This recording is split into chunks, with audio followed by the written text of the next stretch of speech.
Так, олай болса бастайық. Так, бүгінгі тақырып бізде SRT, яғни Candle Range Theory, яғни Candle Range теория деген, яғни свечаның былайша боковиктегі теориясы деген сөз ғой.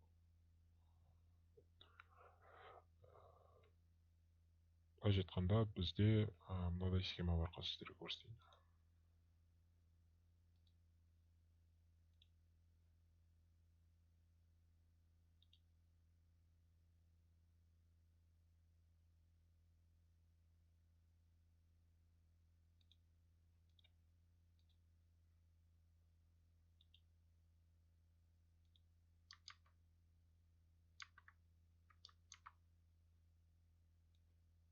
Яғни мынау SRT деген бұл не? Жалпы бұл ICT-ден шыққан жалпы негізінде. Яғни белгілі бір свечалар бар бізде, свечаның диапазондары бар. Яғни бір шартовый свеча, одан кейін барып ол свечаны не істейді, мына жерде манипуляция жасайды, одан кейін барып дистрибьют жасайды. Яғни ал шартовый свечаның мысалы диапазоны, яғни SR high деген сөз, жоғары жағы максимумы және минимумы бар. Яғни фитильдерден белгілейсіздер. Осы теория бойынша, яғни мынау минимум шешкен свеча, егер де осындай свеча болып жабылатын болса, ол не істейді, мынаның максимумына қарай максимум шешеді, былайша айтқанда шешуге тырысады. Яғни бұл мысалында бір күндік немесе бір апталық свечалар болуы мүмкін. Яғни мынау әрбір 3 күн болуы мүмкін, немесе 3 апта болуы мүмкін. Яғни бізге былайша айтқанда бағаның қай жаққа баратқанын, немесе қай жаққа ұмтылып жатқанын үйретеді теория. Яғни CRT деген сол. Жалпы барлықтарыңыз таныссыздар деп ойлаймын. Яғни AMD моделі бар ғой, Power of 3 дейді. Яғни аккумуляция, манипуляция, дистрибьюция деген.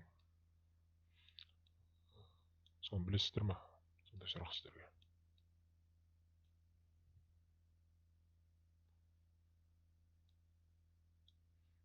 Яғни ол қалай? AMD деген жерде бізде аккумуляция болады. Аккумуляция деген, аккумуляция деген консолидацияда жүреді да, манипуляция мысалы астына түсіп, дистрибуция деген жолын жалғастырады деген сияқты да, мысалы. Мысалы мынау бізде аккумуляция, мынау бізде манипуляция, мынау бізде не? Мынау дистрибуция. Жоғары қарай кету. Яғни мынау боковикте жүру, ол боковикте жүрген ол крупный капитал өзінің былайша айтқанда накопление, яғни қалтасын толтырды деген сөз. Жалпақ тілмен айтқанда мына жерде артық рыноктағы трейдерларды, игроктарды барлығын шығарып тастады деген сөз. Бағаны сол шығарғанның әсерінен бағаның өсуі. Яғни дистрибуция жеткізу бір пунктқа. Осы жақтан өзін не істейді, ары қарай сатады, былайша. Мына жақтан сатып алады, мына жақтан артығын шығарып тастайды, сосын крупный капитал осы жерде распределение жасайды. Яғни соған белгілі бір бағаға жеткізу, яғни дистрибуция. Яғни бұл теорияда сол сияқты, екеуі ұқсайды. Яғни бұл жерде бірақ свечамен қарайды да. Мысалы мына жерде бір боковик, сосын манипуляция, сосын барып жеткізу ғой. Мына жақта свечамен қарастырады. Яғни мына бірінші свеча бізде ол не ол бізде аккумуляция, яғни боковикте дейді. Сосын барып мына манипуляция, үшінші свеча, яғни артықтарын шығарады. Сосын барып не істейді, дистрибуция, яғни жеткізеді. Бұл да жаңағы Power of 3 дейді, AMD дейді, одно и то же, барлығы бір. Яғни мына бізде бірінші свечамыз не болды бізде? Аккумуляция болды. Мына бізде манипуляция. Мына үшінші свеча дистрибуция, жеткізу. Яғни бұл егер де мысалда мынаны бір апталық свеча деп қарайтын болсақ, мына 3 апта деп ойласақ, яғни не істейді, мына бірінші апта баға құлайды, екінші аптада мына жақта манипуляция жасайды, үшінші апта не істейді, мына жақта жеткізеді. Яғни бұл мысалында 4 сағаттықпен қарасаңыздар осылай болады, график көрсеңіздер. Немесе 1 сағатпен қарасаңыздар, яғни бағаның құлағанын көресіздер. Сосын мына минимум, өткен аптаның минимум болады. Өткен аптаның минимум не істейді, былайша айтқанда ликвидность шешеді. сосын барып не істейді, ары қарай лонговый структураға кетеді. Лонговый структураға кетеді, мынаның өткен аптаның мысалында максимумына дейін. Яғни осындай картина көретін боласыздар. Яғни қазір оның барлығын не істейміз, графикте түсіндіретін боламыз. Яғни жалпы түсінікті ма осы жерде? Сұрақтарыңыз болса?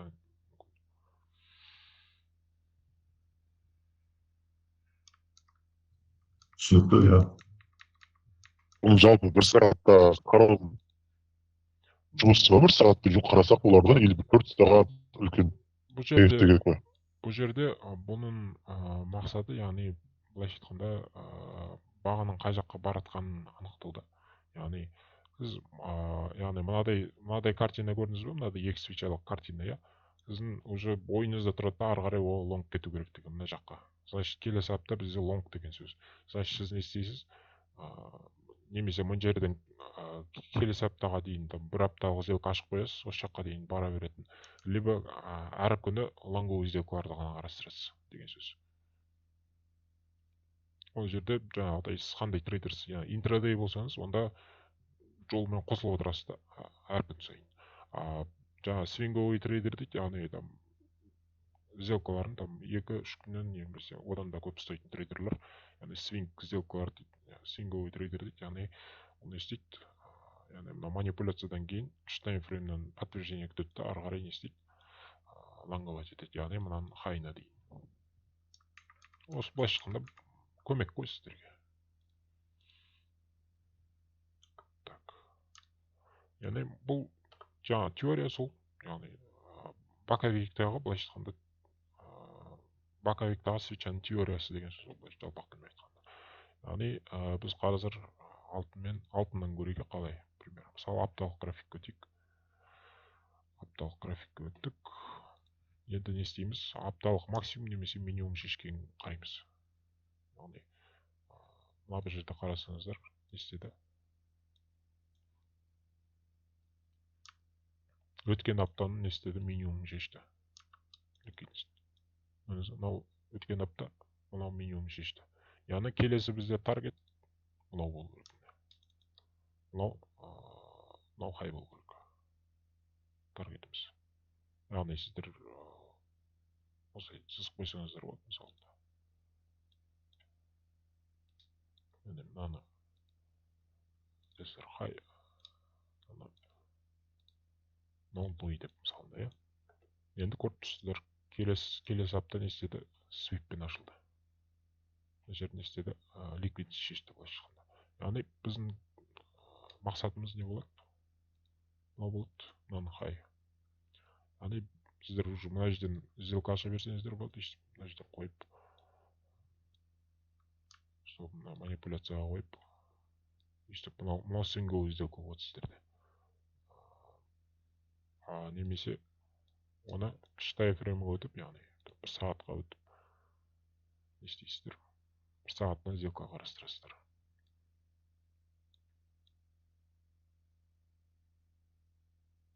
Яғни мен жерде не структура келеді, структура бойынша қарайтын болсаңыздар. Максимум, минимум, максимум, минимум. Мына жақта не болды? Манипуляция болды. И не істеді? Мына бір жерде слом структура болды. Яғни лонгқа ауыстырдыңыздар ма? Бос. Яғни осы жерден не істейсіз? Сделкаларды қарастыру керек болады. Кіші таймфреймнен стопын кішірейтіп, одан кейін не болады? Тейкіңіз сіздің келесі хайда болады. Яғни осы жаңағыдай коэффициенті көбірек деп көрдіңіздер ме? Жаңағы 1/70 болса, более жаңағыдай коэффициенті көбірек деп. Яғни бұның барлығы свинговый сделкалар, яғни бұл 3 күн жүруі мүмкін, 4 күн, бір аптаға дейін жүруі мүмкін да.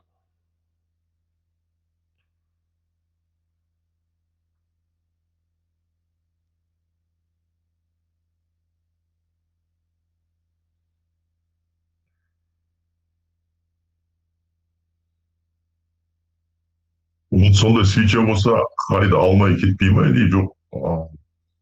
Жатасып кетуі де мүмкін ба, алмай?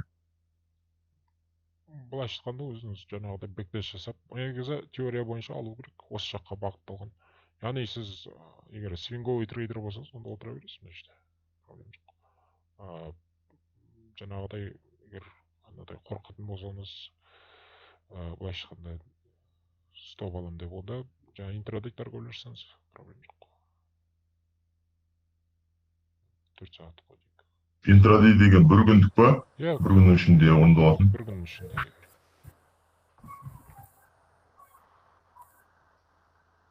Сұрақ қойып жіберейінші, свинг торговля жасағанда мысалы кейбір трейдерлер свинг аккаунт сатып алып жатады, өйткені кейбір брокерлер свинг торговля жасатпайды, солай ма?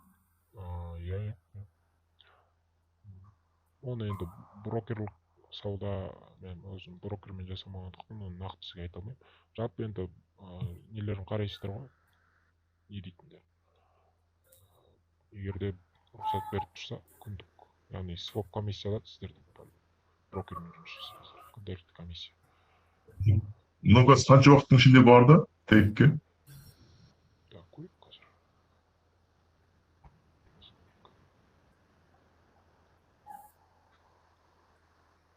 Мына жерден кірсеңіздер.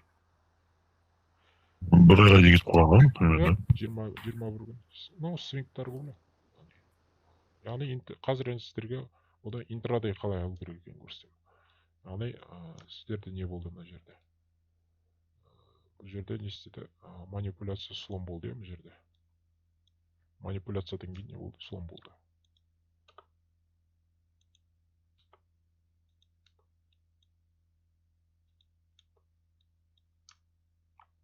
Егер психологияны сондайды көтермейтін болса, яғни проблем жоқ.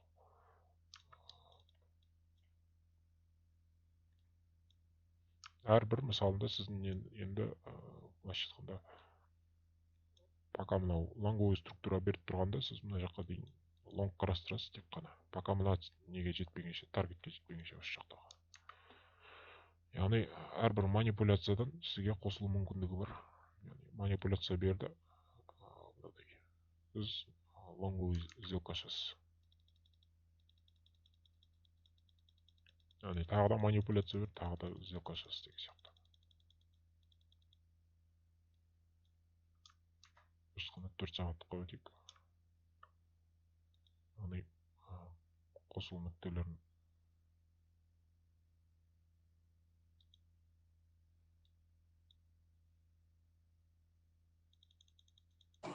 Сонда астындағы ликвидностьті шешіп, сосын барып лонгқа кетеді ғой, кеш жарық. Иә, міндетті түрде. Манипуляция болмаса, онда ол CRT болмайды ғой. Міндетті түрде манипуляция күтуіміз керек. Яғни сіздің қосылуыңыз мына жерден 1 сағаттықпен қарасаңыз, мына сломнан кейін қосылады, мына бір жерден қосылуға болады. Мына жерден қосылуға болады. Локальный целдер маған дейін мысалы. Мына жерде коррекция кетті.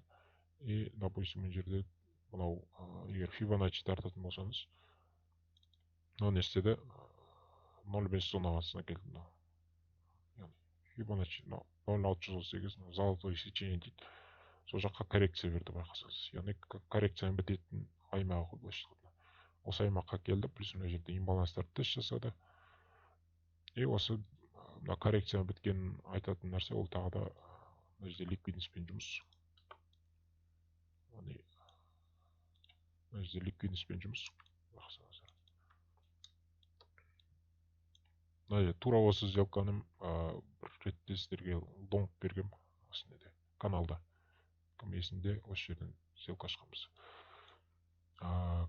Міне осы жерден алуға болады сделкаларды. Так, осылай. Локальный күндік таргеттермен. Яғни әр манипуляция жасаған сайын сделкаларды ала бересіз.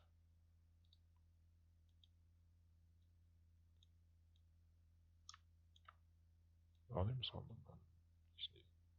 и бұта мұнаның максимумына дейін.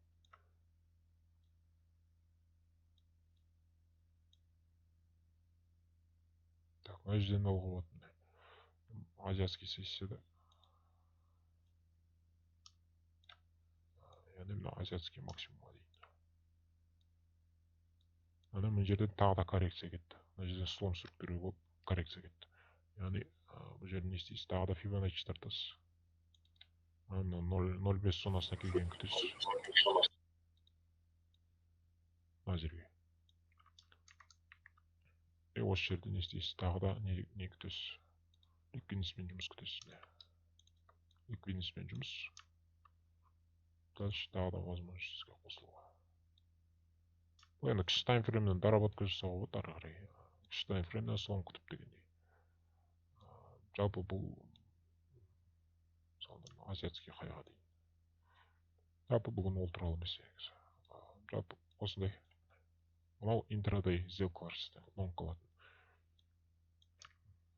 Былайша айтқанда Fibonacci қолдана білсеңіз, сосын жаңағы теорияны білсеңіз, манипуляцияны сделка ашуды білсеңіз болған. Қатты қиындау жоқ. Осындай сделкалар алуға болады. Сосын мына имбаланстан да алуға болады сделкалардан. Мына интрадей сделкалар көп байқасаңыздар. Мына жерден болды, мына бір жерден болды. Яғни бірден мынаған тартпайсыздар. Күндік өткен күні максимумына азиатский қайға сондай бір ең жақын цельдарға, ең жақын BSL-дарға, байсайт ликвидностьтарға істейсіздер. Сделкаларыңызды тарта бересіздер. Так, түсінікті ма? Манипуляция болған жерлерді көрсетіп жібересіз графикте. Именно манипуляция екенін біз қайдан білеміз, соны көрсетіп жібересіз. Именно сізге, міне, қараңыз. Мына ликвидностьті мынау шешті. Мынау манипуляция дейді. Мынау да манипуляция. Мынау да манипуляция. Айтқанда шаншы болады. Міне манипуляция тұр. Свип деп айтады, я свип болған. Liquidity grab дейді, ликвидностьті шешу дейді былайша. Сол бары манипуляция. Яғни мынау мысалда мынау апталық манипуляция. Өткен аптаның минимумын шешті. Яғни SR дейтін негізі былайша. Өткен аптаның минимуммен жұмыс. И дальше. Яғни енді кіші таймфреймдермен тоже болады. Там 4 сағаттықпен қарастырып көруге. Ол жерде не жоқ. Именно бір аптаға өту керек деген әңгіме жоқ. Ол жерден бір күндікпен де жұмыс істеуге болады. Күндік ішінде. Немесе более мысалында ұзақ торговля керек болса, онда жаңағы свинговый жақсы эрер керек болса, онда осындай жасаңыз. Бірақ енді шыдамдарыңыз жетсе бұған әрине болады. Яғни самый ыңғайлы енді интрадей. Логикасын түсіну арқылы интрадейде таргеттарды осы сол бір күндік немен қойып алу керек, получается, иә? Астын үстіне. Таргеттер ол сіздерде өткен күні максимум болады, өткен күні максимум болады. Ближайший жаңағы азиатский хайалар болуы мүмкін. Немесе там былайша байсайт ликвидностьтер болады. Немесе селсайт шортқа шығады. Ближайший ликвидностьтер екеуі хайалар. Осы мысалы осыны біз енді обратысында қолдап болды, получается, енді неге шортқа получается. Тура осы, бірақ шорт.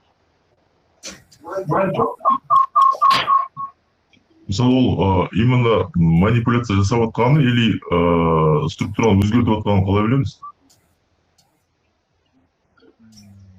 Именно қайда манипуляция? Сағаттықта ма, әлде бір аптада ма? Мысалы бір күндікпен айналысатын дедік, сол кезде мысалы анау жаңағыдай ликвидность шешіп, бір-екі рет кетіп баратады, одан кейін жаңағыдай разворот жасайтын сондай точкалерді қалай білеміз, соны көрсетіп жіберсең. Бірақ өткен күннің минимуммен жұмыс жасау керек.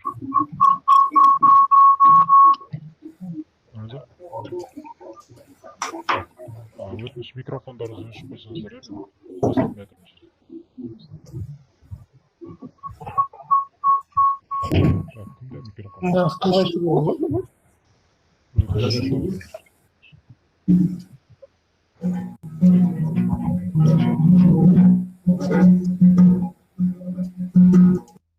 Болған. Өтініш микрофондарды өшіп отырсаңыздар. Егерде жаңа бөгет жасайтын болсаңыздар, онда конференцияны шығарып.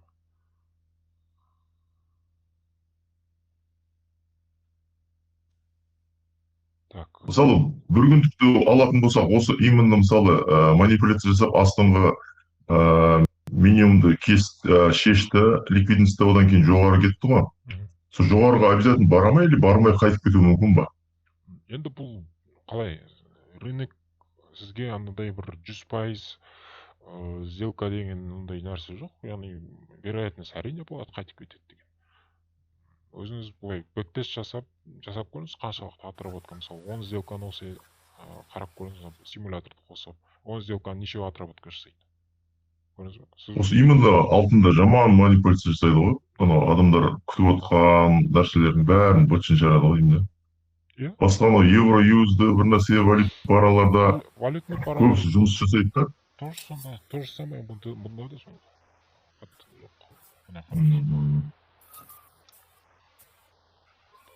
Бүгінгі жаңалықтағыдай алтын бүкіл планыңды шашып тастайды ғой.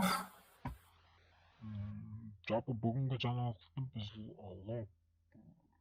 шығатын былайша айтқанда алдын ала былайша айтқанда не болды бізде. Бірақ жаңалықтан кейін біз андай безубитік болып шығып кеттік. Былай негізі лонг баратын көрініп тұрды. Так.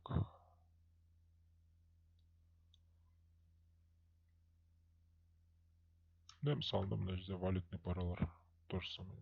Бір күндікпен қарайық. Міне максимум бар.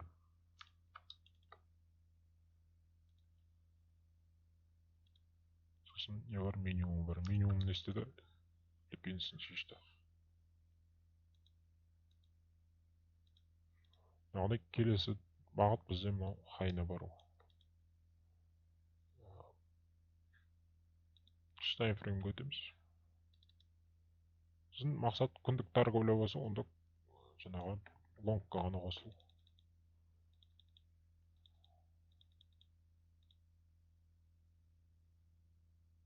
Мысалы, мына жерден имбалансты сделкалауға болады ары қарай лонгқа. Немесе там 1 сағаттық манипуляцияны күту. Яғни манипуляция болмай ма, онда сделканы қоя тұрасыз. Мына жерде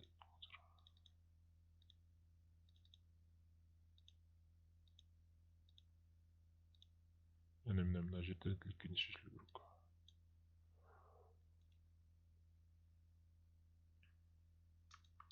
Мына жерде ликвидность шешілгені бұл азиатский сессия таңда. Мына жаққа дейін, имбаланстарға дейін мына жерде.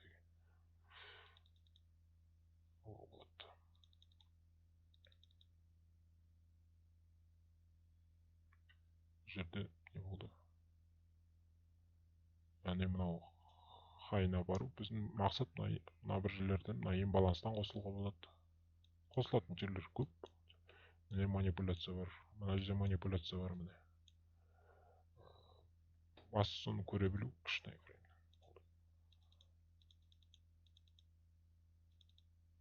Мына көріңіздер ме? Манипуляция жасады. Яғни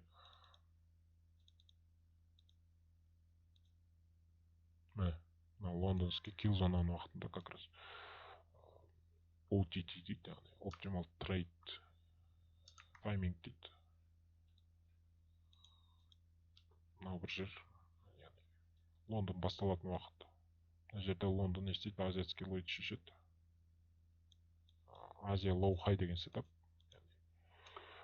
Мына бір жақтыра мынаған дейін мысалында equal highlарға дейін не істейсіз, сделканы аласыз. Күш таймфреймнен енді 5 минуттықпен өтіп, мысалы манипуляция берген кезде, міне манипуляция жасады. Манипуляция жасаған жер, одан кейін не істейсіз, күш таймфреймнен слом структураға қарайсыз. Ближайший слом. Сделканы ашасыз. И там мысалында хайға дейін немесе там фиксированный қоясыз ба. Көзіңіз қарай бересіз.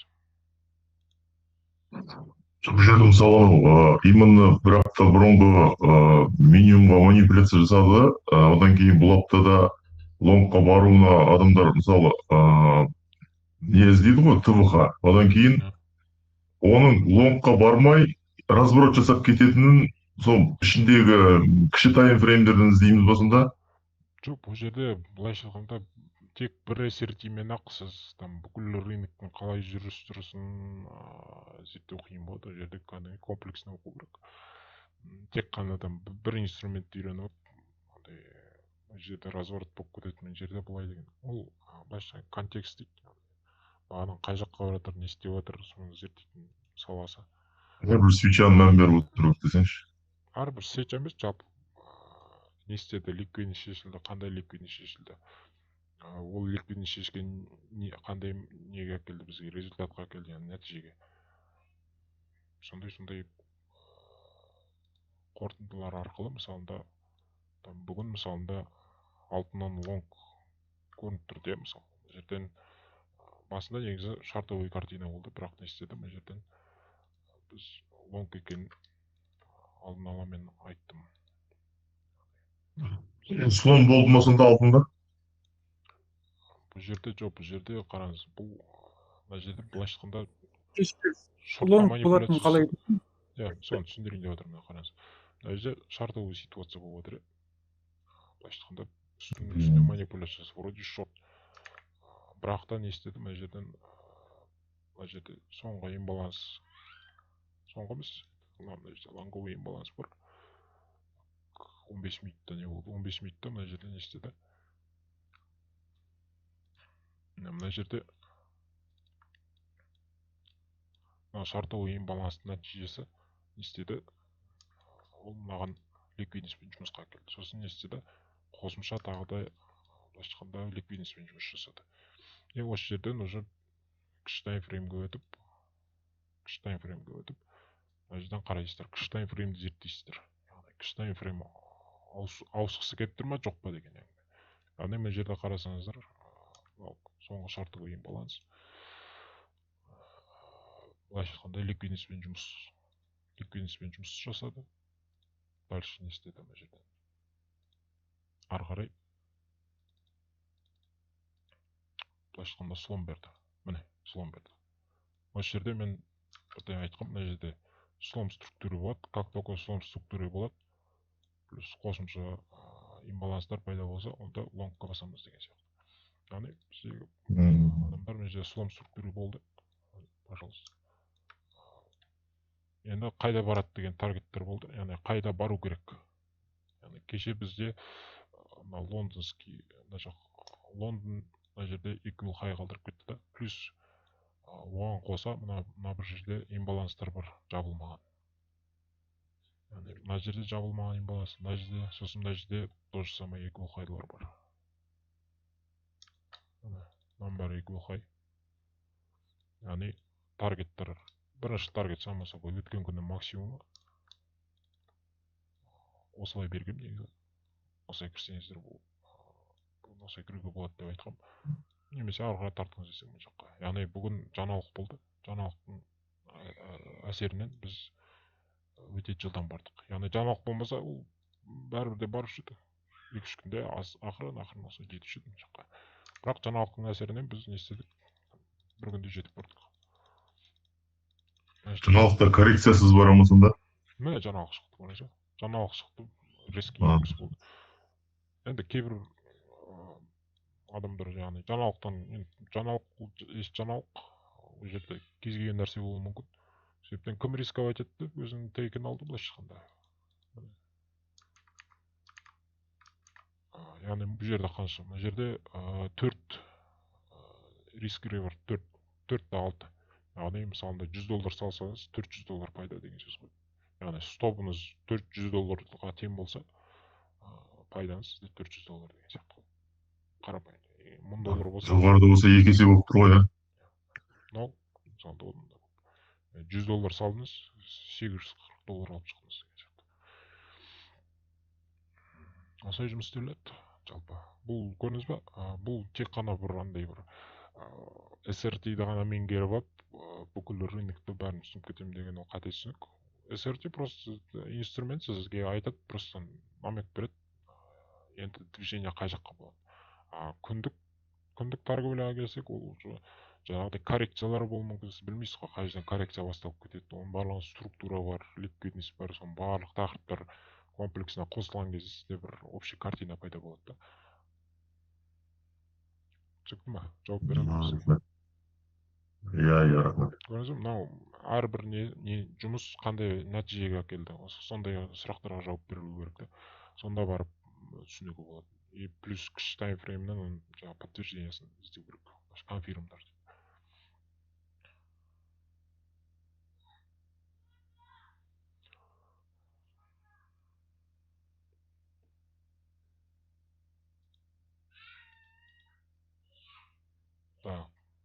Тағы сұрақтарыңыз бар ма? SRT бойынша немесе басқа да сұрақтар болса.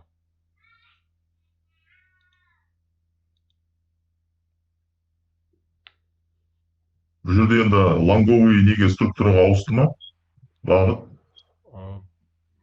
Лонгқа ауыстық, иә, бірақ біз шартовый имбаланстың ішіндеміз қазір. Әлі бір ары қарай бір коррекция болып, сосын барып лонг кетеді.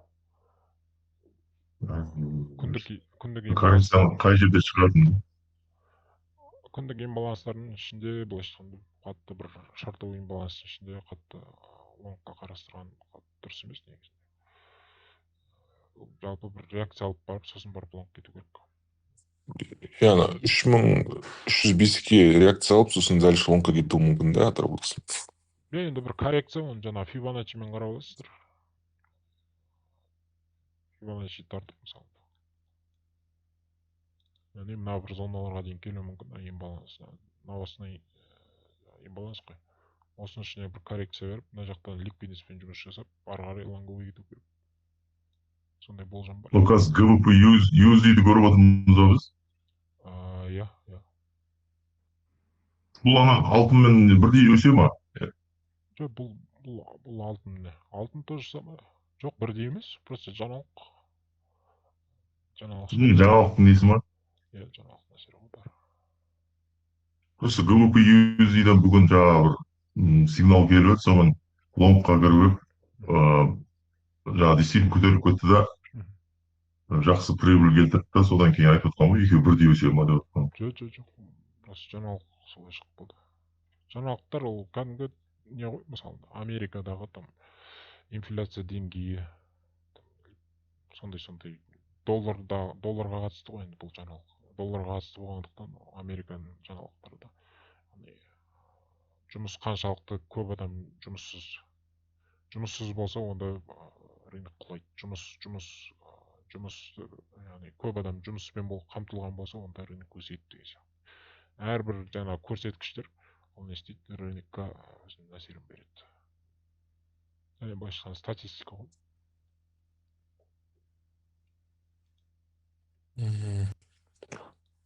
Сіз жалпы бүгін білдіңіз ба, негізі кететін жаңалық не болатын, жақсы болатын, лонгқа кететін? Иә, мен жаңа көрсеттім ғой.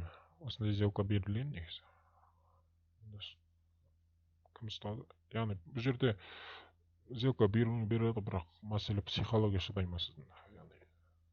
Сондай рискі бар аласыз ба? Яғни жаңалықтың кезінде сделканы ашық тұра беретін. Егер стоп болуға дайын боласыз ба, сондай мәселеде? Кез келген трейдинг... Сіз анда біз убытка дегенді қоймайсыз да ондай? Жоқ, пожалуйста, без убытка қойып отыра беріңіз. Проблем жоқ. Яғни главное өзіңіздің психологияңызды көтерсе болды. Ондай нәрсе. Яғни трейдинг 80% негізі психология ғой. Яғни қаншалықты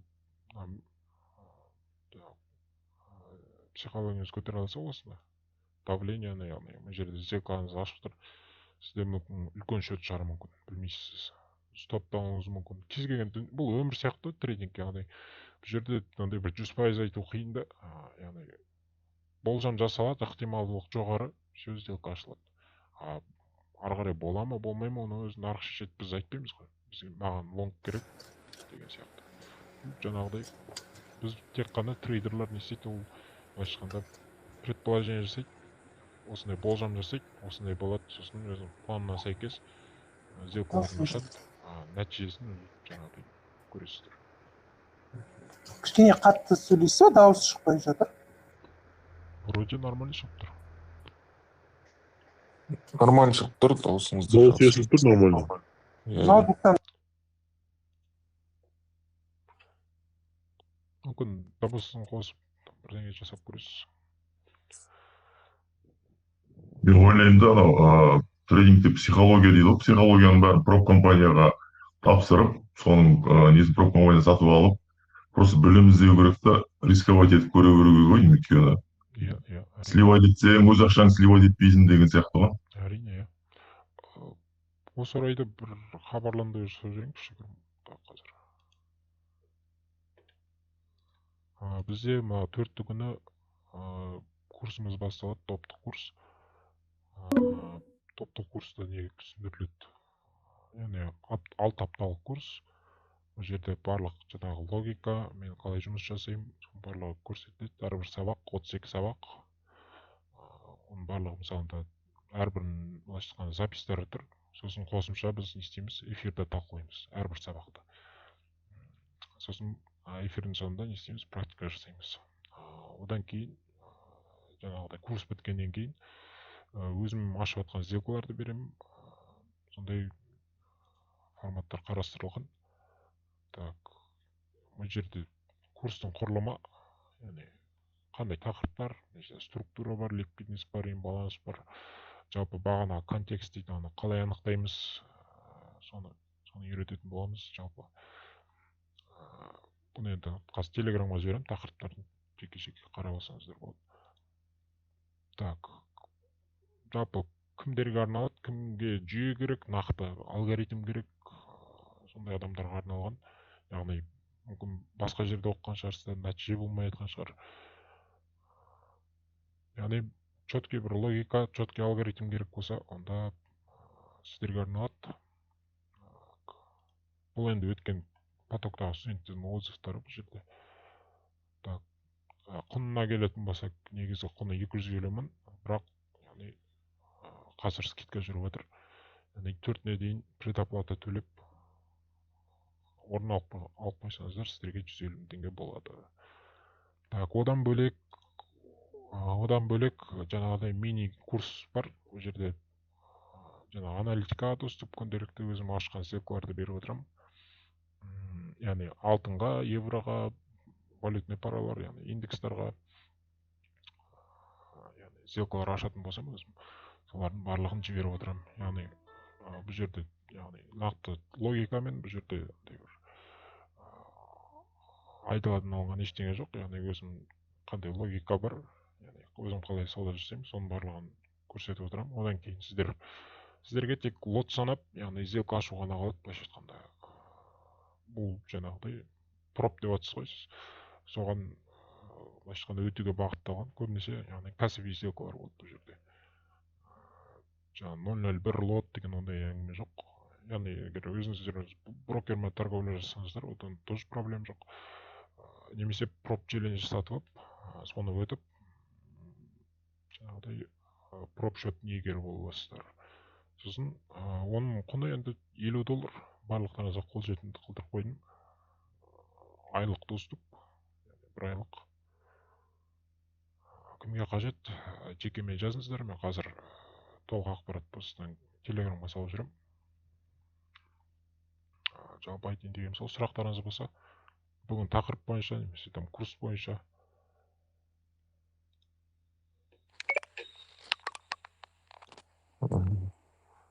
Аптасына неше рет болады сабақтар, жалпы сосын бөліп төлеусің қарастырылған ба сізде?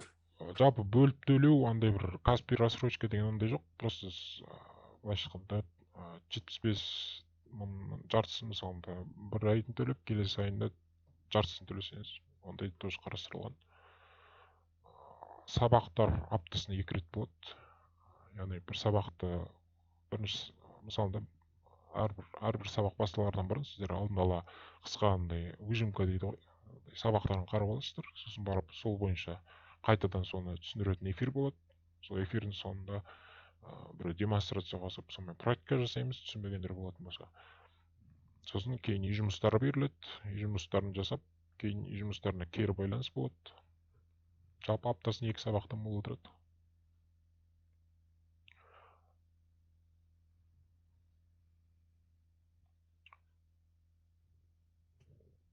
Сабақтар, алттан кейін бола ма или? Иә, кешке Қалай болады екен? Кешке болады әрине. Сол 8-9-ың кезінде барлықтарыңыз ыңғайлы болады. запистер сақталады барлығын, шексіз доступта кез келген уақытта көре аласыздар. Группада 10 адамдай болма примерно. Иә, 10 адамнан көп болмайды.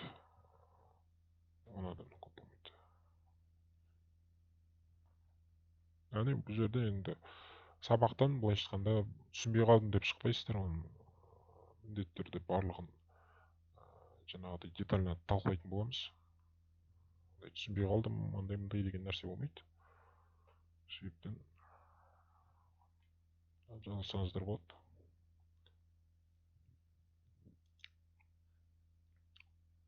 Басқа да сұрақтарыңыз болса, бүгін тақырып бойынша ма, басқа да трейдинг бойынша ма? Ассалаумағалейкум. Уағалейкум ассалам. Кімге жаздым? Мен жалпы қатысушымен жаңағы сабаққа ақшасын қойып береміз.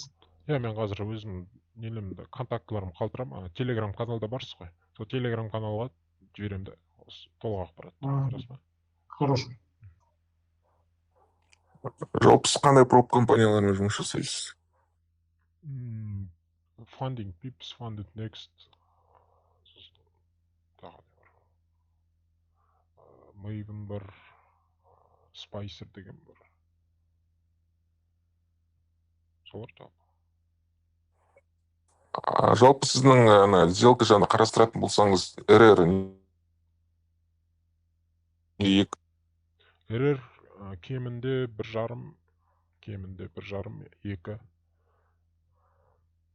максимум 4 РР примерно солай. Одан да енді бүгінгідей жаңалықтар болса, одан да көп алуға болады әрине. Бірақ интрадей болғандықтан ол жерде 2,5, 3, 4 сондай ғой примерно.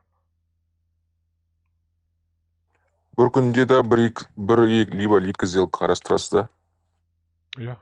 Былайша айтқанда ол кәсіби сделкалар. Просто кір-шығ емес, кәдімгідей не үшін кірдік, не үшін ол жаққа, не үшін ашылып жатыр деген сияқты. Енді оны, яғни дәл сол уақытта мүмкін түсіндіріп үлгермеспін, кейін жаңағыдай кешке қарай мысалында жазсаңыздар, логикасын түсіндіріп бере аламын да. Сделкалардың қанша пайызы плюста? 65-75 примерно сондай вин рейт. Яғни 10 сделканың примерно бір 6-7 плюспен жауады, 6-7. Дұрыс. Яғни ондай бір 100% вин рейт деген ондай ешкімде жоқ нәрсе. Менде 100% вин рейт деген адам ол өтірік алдап жатыр деген сөз. Яғни трейдинг болғаннан кейін ол по-любому, яғни 10 сделканың бір 3-4 стоп болады міндетті түрде. Онсыз қашып құтыла алмайсыз. Заңдылық та ол.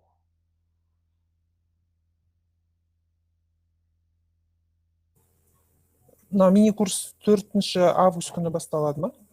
Иә. Аналитика группасы бар, бөлек жеке. Яғни курс алғандарға бұл қажет емес.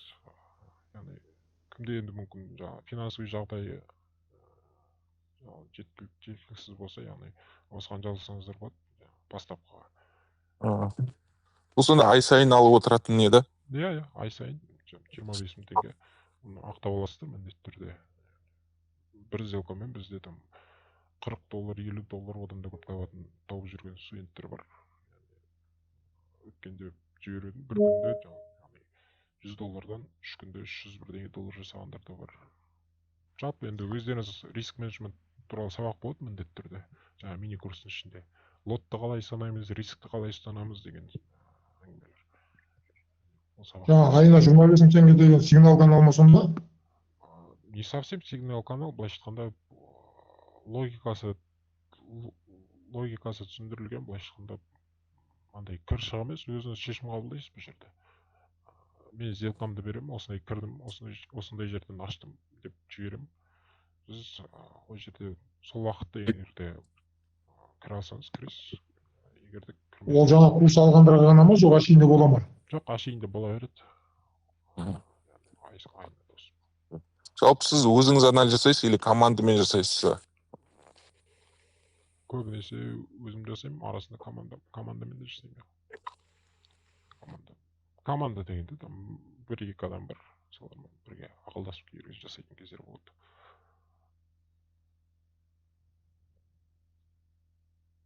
кешіріңіз, сіздің аты жөніңіз кім?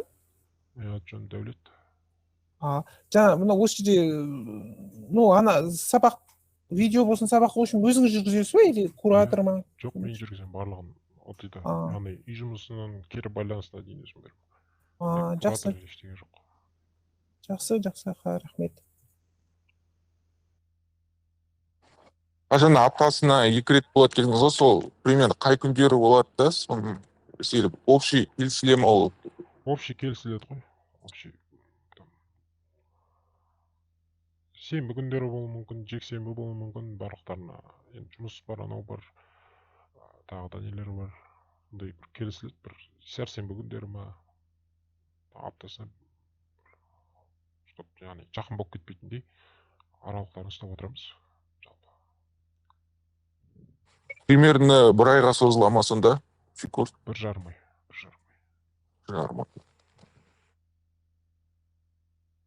Яғни бір жарым ай оқисыздар, одан кейін практика жүзінде басталады, яғни бірге ақырын сделкалар ашып бастайсыздар. Осы аналитика каналына сіздерге тегін доступ болады. Оқып жүріп та жалпы жаңа сигнал мини курсқа да автоматикалды тіркелеміз да, оған да отырамыз да, өзімізді содан қарап сода жасауымыз бола ма? Болады әрине, бірақ оқудың басында, егерде совсем мындай бір новичок дейді ғой, енді бастап жатқан болсаңыз, ол жерде басында бірінші түсініп алған дұрысты, не жасап жатырмыз, қалай жасап жатырмыз, терминалды қалай қолдану керек деген сияқты. Кішкене тәжірибеңіз болса, онда жасай беруге болады, проблема жоқ.